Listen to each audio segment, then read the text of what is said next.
বাংলাদেশের টপ জবগুলোর মধ্যে একটা ধরা হয় বিসিএস ক্যাডার, এবং সবাই চেষ্টা করে। ইনফ্যাক্ট আমার একটা সময়ে বিসিএস ক্যাডারের হওয়ার অনেক স্বপ্ন ছিল, কিন্তু আমি যখন হইলাম বা আমার মাইন্ড সুইচ হইল এবং আমার ড্রিম যেই কাজ কৃষি সেক্টরে যুক্ত হওয়া, এটা যখন সুইচ করলাম, কিছু নেগেটিভ রিয়েক্ট তো ফ্যামিলিতে তৈরি হয়েছেই।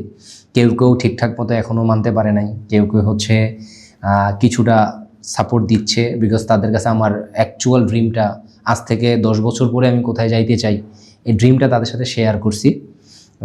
তো সেখান থেকে হয়তো ওরা কিছুটা বেশ ভালো মোটামুটি সাপোর্ট দিচ্ছে ফ্যামিলির বেশ কিছু মেম্বার, আর কেউ কেউ এখনও কিছুটা আছে। তা আমি সেটা তাদের ক্ষেত্রে মানে নেগেটিভলি দেখতেছি না, কারণ এটা ভেরি সিম্পল, একটা সেটেল জায়গা থেকে একটা আনসেটেল জায়গাতে আসছি।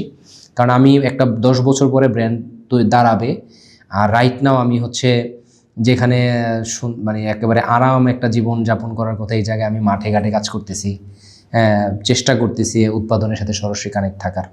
সো ফ্যামিলি মেম্বারদের ক্ষেত্রে কারো কারো সাপোর্ট বেশি ভালো পাচ্ছি, কারো কারো কিছু ক্ষেত্রে এখনও তারা একটু, আমার আশা করি আমরা একটা সময়ে সবাই আমাকে সাপোর্ট দিবে, আমি বিশ্বাস করি আর কি। আমার যেই টার্গেটেড আমার যে ড্রিমটা আছে, ওই ড্রিমের কাছাকাছি যখন যাইতে পারবো, আশা করি তারাও আমার ইয়াটা বুঝতে পারবে আর কি। এই হচ্ছে ব্যাপার।